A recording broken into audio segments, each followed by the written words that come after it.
Traditionally, many philosophies and religions have assumed that human beings possess a predefined essence, a fundamental nature or purpose that determines how they should live.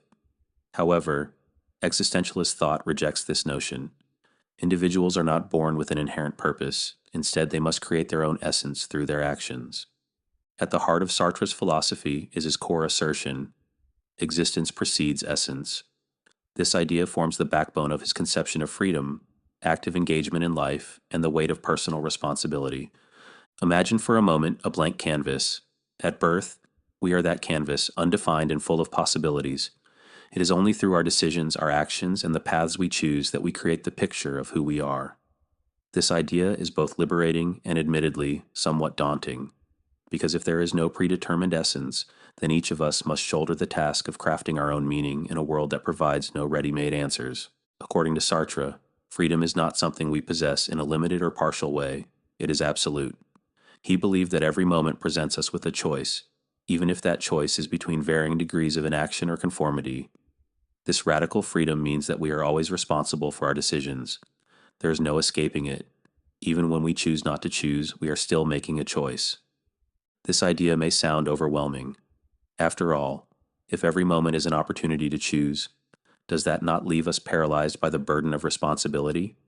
Sartre would answer that it is precisely this freedom that makes us authentically human. To live inauthentically, to hide behind conventions or excuses, is to deny the truth of our freedom. Sartre did not see freedom as an abstract condition. He insisted that freedom must be lived. In his philosophy, action is the means by which we express our freedom and define our essence. Every decision we make, from the mundane to the monumental, is an act of creation. When we decide to speak out against injustice, pursue a challenging career, or even change a habit, we are actively engaged in defining ourselves. Take, for instance, the choice of a career. Sartre would say that you are not simply discovering a pre-existing vocation, but rather constructing who you are through that choice. In choosing a profession, you are not only aligning yourself with certain values and ideals, but you are also making a statement about what you want your life to be. This process is inherently creative and demanding. It requires us to be honest about our desires and to act in ways that reflect our most deeply held convictions. Sartre's emphasis on active engagement is also a call against passivity. In a world where many might be tempted to let external circumstances dictate our lives, his philosophy reminds us that we are the authors of our own story. He challenges us to seize the moment, act decisively, and accept the consequences of our actions. It is a call to live authentically, by facing the challenges of life head-on rather than retreating into comfort zones or predefined societal roles. With freedom comes responsibility, a theme that lies at the heart of Sartre's ethics. If we are free to choose, then we are also entirely responsible for those choices. This responsibility extends not only to our personal lives, but also to our relationships with others and the society we inhabit. Sartre famously argued that by choosing for ourselves, we are, in a sense, choosing for all of humanity. When we make a decision, we set an example and implicitly suggest that others might choose similarly. This universal aspect of responsibility means that our choices are never trivial. Even seemingly personal decisions have broader ethical implications. In other words, to act is to engage in a kind of social contract where our freedom influences the collective fate of those around us. While existentialism celebrates human freedom, it also recognizes that many people seek to escape from it. This introduces the concept of bad faith, a form of self-deception in which individuals deny their own freedom and responsibility. People in bad faith adopt false identities, conform to societal expectations, or blame external circumstances to avoid confronting the reality of their freedom. Sartre's famous example of bad faith is the waiter in a cafe who performs his role too perfectly, exaggerating his gestures and behaviors as if he were merely a waiter and nothing more. By reducing himself to a fixed role, he denies his own capacity for change and self-definition. Similarly, many tell themselves that they must behave in a certain way because of their job, social status, or personal history. In doing so, they avoid taking responsibility for their actions and deceive themselves into believing they have no choice. Bad faith is also evident in those who attribute their circumstances solely to fate, biology, or social conditioning. While these factors may influence us, they never determine us entirely.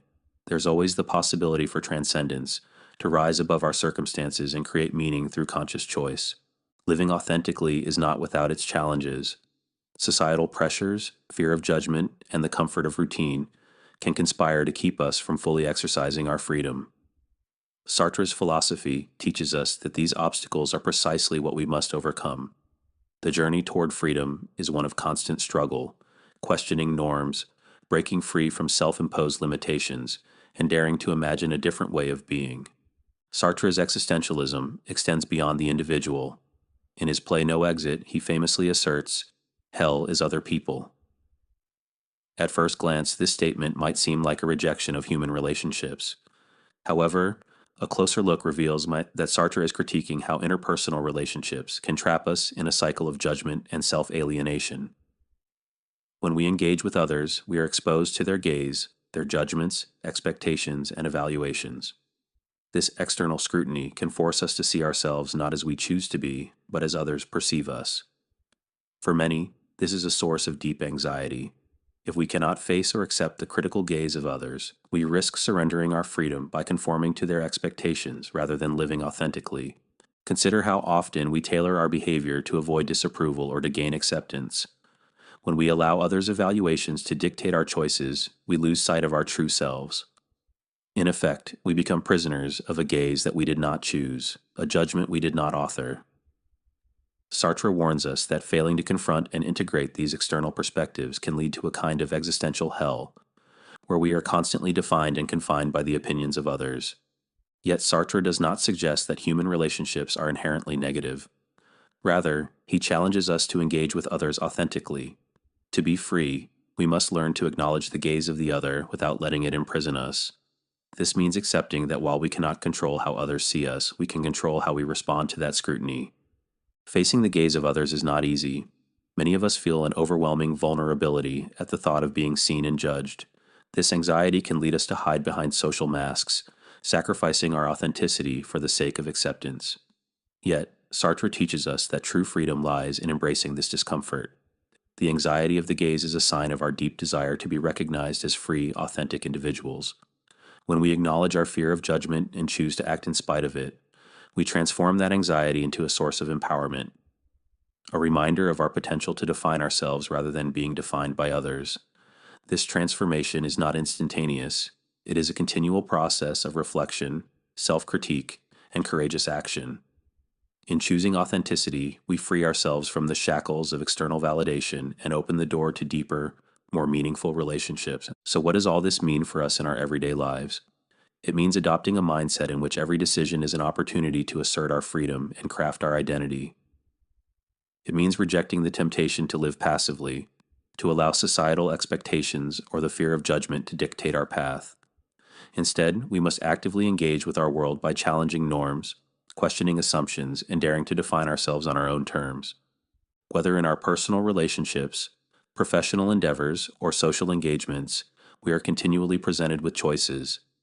Each one is a chance to affirm our freedom and take responsibility for our existence. By doing so, we not only cultivate our own authenticity, but also encourage those around us to embrace their freedom.